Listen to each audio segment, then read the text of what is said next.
మనం థంబ్‌నెయిల్‌లో చూసిన విధంగా ఈ వీడియోలో సింధు నాగరికతకు సంబంధించి ఈ యొక్క వీడియో చూస్తే చాలు ఎగ్జామ్‌లో అడిగేటటువంటి అన్ని క్వెషన్‌లకు దాదాపుగా సమాధానాలు దొరికినట్టే.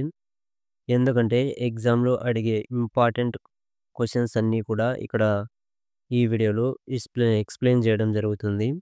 ఈ యొక్క వీడియో చూసినట్లయితే మీకు మంచి మార్కులు రావడం కూడా జరుగుతుంది. కాబట్టి ఈ వీడియోను ఎక్కడా కూడా స్కిప్ చేయకుండా లాస్ట్ వరకు చూడండి. అప్పుడే మీకు ఈ వీడియోలో ఉన్న కంటెంట్ అనేది బాగా అర్థమవుతుంది. ఇక్కడ చూసుకున్నట్లయితే సింధు నాగరికత ముఖ్యాంశాలు అంటే ఎగ్జామ్‌లో ఏవైతే అడుగుతారో అవన్నీ ఎక్కువగా వీటి నుంచే రావడం జరుగుతుంది. అంటే సింధు నాగరికతకు సంబంధించి ప్రధాన దేవత అంటే అమ్మ తల్లిగా చెప్పుకోవచ్చు. అదేవిధంగా వాళ్ళ యొక్క కుటుంబ వ్యవస్థ అంటే మాతృస్వామి కుటుంబ వ్యవస్థ అంటే కుటుంబంలో పెద్దను తల్లిగా భావించి అన్నీ కూడా తల్లిగారికి అప్పగించేవారు. అందువల్ల మాతృస్వామిక వ్యవస్థ కుటుంబ వ్యవస్థగా చెప్పుకోవచ్చు. అదేవిధంగా వీళ్ళు పూజించిన వృక్షం వచ్చేసి రావి వృక్షం. అదేవిధంగా వీళ్ళు పూజించిన పక్షి వచ్చేసి పావురము. అదేవిధంగా పూజించిన జంతువు వచ్చేసి మూపురం కలిగిన ఎద్దు. అదేవిధంగా మగదేవుడు అంటే పశుపతినాథుడు. పశుపతినాథ్ అనేది విగ్రహం అనేది అక్కడ సింధు నాగరికత ప్లేస్‌లో లభ్యమవ్వడం జరిగింది. ఈ పశుపతినాథ చుట్టూ పులి, ఏనుగు, గేదె, ఖడ్గమృగం అదేవిధంగా కాళ్ళ దగ్గర 2 జింకలు ఉండేవి. అదేవిధంగా వీళ్ళ యొక్క నదీ దేవత వచ్చేసి ముసలిగా చెప్పుకోవచ్చు. వీళ్ళు ఆరాధించిన చిహ్నం వచ్చేసి స్వస్తిక్.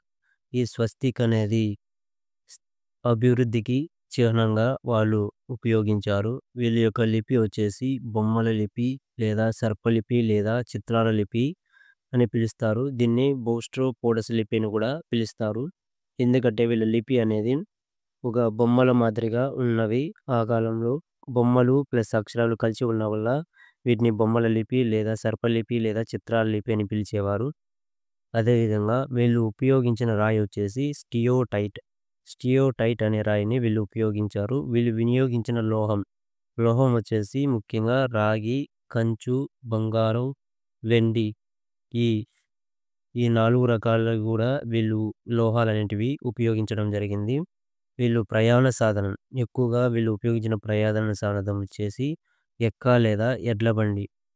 వీళ్ళు ఎక్కువగా ఉపయోగించిన ప్రయాణ సాధనం వచ్చేసి ఎడ్ల బండిగా చెప్పుకోవచ్చు. అదేవిధంగా వీళ్ళకు తెలియనివి వీళ్ళకి ఇనుము తెలీదు, గుర్రము తెలీదు, చెరకు తెలీదు. అంటే ఎగ్జామ్ పాయింటప్‌లో ఇలాంటివి ఎక్కువగా అడుగుతారు. వీళ్ళకు తెలియని లోహము ఏమిటి అంటే ఇనుముగా చెప్పుకోవచ్చు. తెలియని జంతువు అంటే గుర్రము, తెలియని పంట అంటే చెరకు అనే ఎగ్జామ్‌లో మనకు ఆన్సర్ చేయాల్సి ఉంటుంది. అదేవిధంగా వీళ్ళు పత్తిని పండించారు. సింధు ప్రజలు ప్రపంచంలోని మొదటిసారిగా పత్తిని పండించడం జరిగింది. పత్తిని పండించిందంటే మొదటిసారిగా సింధు ప్రజలు. అదేవిధంగా వీళ్ళు ప్రధాన వినోదం వచ్చేసి చదరంగం, పాచికలు. ఈ చదరంగం అనేది మన భారతదేశంలో ఎక్కువగా ఆడేవారు. అదేవిధంగా ప్రపంచానికి చదరంగం అనేది పరిచయం చేసింది మన భారతదేశం. అదేవిధంగా వీళ్ళకొచ్చేసి అంతర్జాతీయ ఓడరేవు. వీళ్ళ యొక్క ప్రధాన ఓడరేవు అంతర్జాతీయ ఓడరేవు వచ్చేసి లోతాల్. ఈ లోతాల్ అనేది గుజరాత్‌లోని అహ్మదాబాద్‌లో కలదు. అదేవిధంగా వీళ్ళకి ప్రామాణిక సంఖ్య వచ్చేసి 16గా చెప్పుకోవచ్చు. అదేవిధంగా వీళ్ళ కొలతలొచ్చేసి దశాంశ పద్ధతిలో ఉండేవి. ప్రపంచంలోని మూడో నాగరికతగా ఈ సింధు నాగరికత ఉన్నది. అదేవిధంగా వీళ్ళు ఇటుకల యొక్క ప్రమాణాలు 1:2:4 అంటే 1:2:4 నిష్పత్తిలో ఉండేది. అంటే 4 ఇంచీలు పొడవు, 2 ఇంచీలు వెడల్పు, 1 ఇంచు ఎత్తు ఈ విధంగా ఇటుకల ప్రమాణాలు ఉండేవి. మీకు ఇంకా మరిన్ని వీడియోస్ కావాలనుకుంటే కింద కామెంట్ చేయండి. తప్పకుండా వీడియో చేస్తాను. Thank you for watching.